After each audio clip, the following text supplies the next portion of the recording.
Aerodrome थाना क्षेत्र में अंधे कत्ल का पर्दाफाश, आरोपी गिरफ्तार। थाना एरोड्रम क्षेत्र के कालानी नगर में हुए अंधे कत्ल का पुलिस ने पर्दाफाश कर लिया है। पुलिस ने इस मामले में शातिर अपराधी रोहित को गिरफ्तार किया है।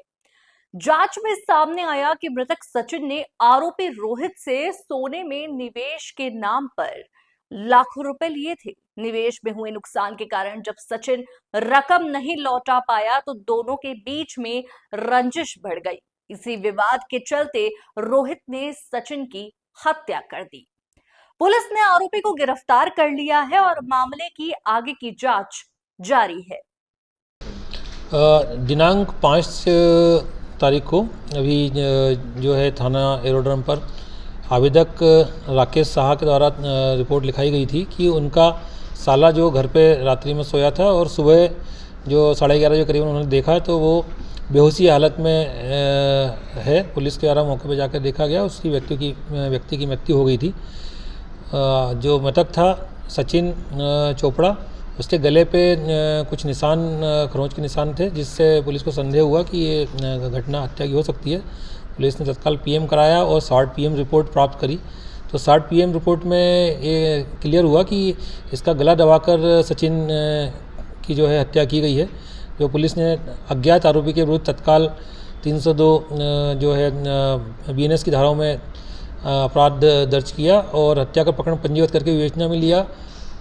और हमने सारे एंगल्स पे देखा कि ये रात्रि में कौन उसके से मिला या घर में कैसे वो रहा, तो ये पाया कि एक अज्ञात व्यक्ति जो उसके रात में उसके पास मिला था, रात में उसके साथ में रहा था और जो 2 दिन लगातार उसके यहाँ रात्रि में कमरे पर रुका है और 3 और 4 की दरमियानी रात और 4 और 5 की दरमियानी रात रुका और 5 तारीख को रात्रि में इस प्रकार की घटना करके सुबह वो वहाँ से जाना पाया गया।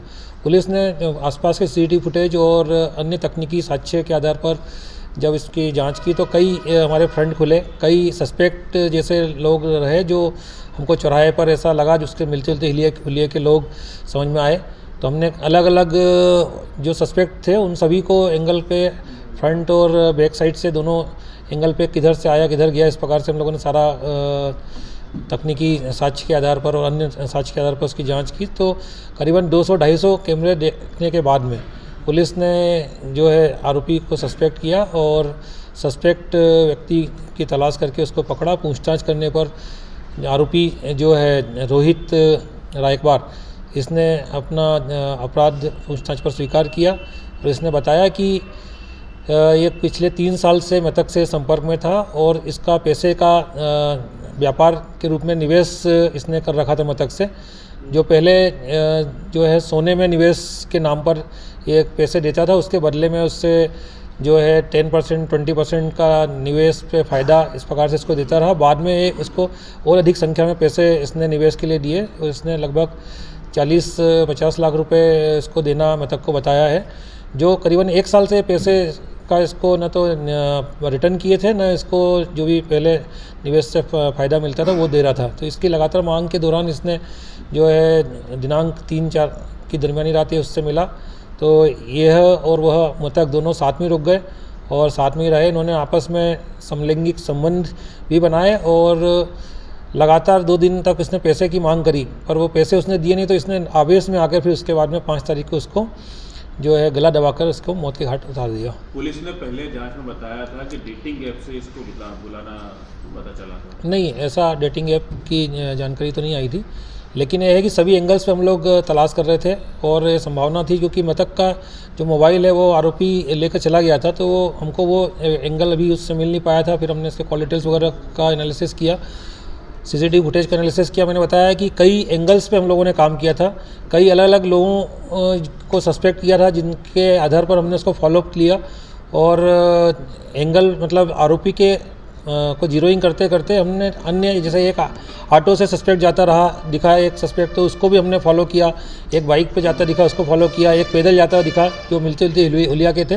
तो ये शादीशुदा था या गे था? ये दोनों जो है समलैंगिक संबंध में रहे थे, 2 रात जब रहे हैं और दोनों जो है समलैंगिक संबंध बनाए हुए पाए गए हैं। नहीं, शादी हो चुकी थी सचिन की? बच्चे हाँ, थे, परिवार? शादी हो चुकी, शादी है, बच्चे हैं, उसकी परिवार जो है मायके गया हुआ था। तो अभी सचिन जो है अकेले था, उसकी दादी जो है वो साथ में रहती थी, वो अलग कमरे में नीचे थी। तो ये किसी को जानकारी में नहीं आ पाया था कि कौन व्यक्ति इसके साथ में आया है, कौन रुका है। आसपास के लोग भी नहीं पहचानते थे, इसीलिए ये थोड़ा सा मामला बड़ा टिपिकल हो गया था।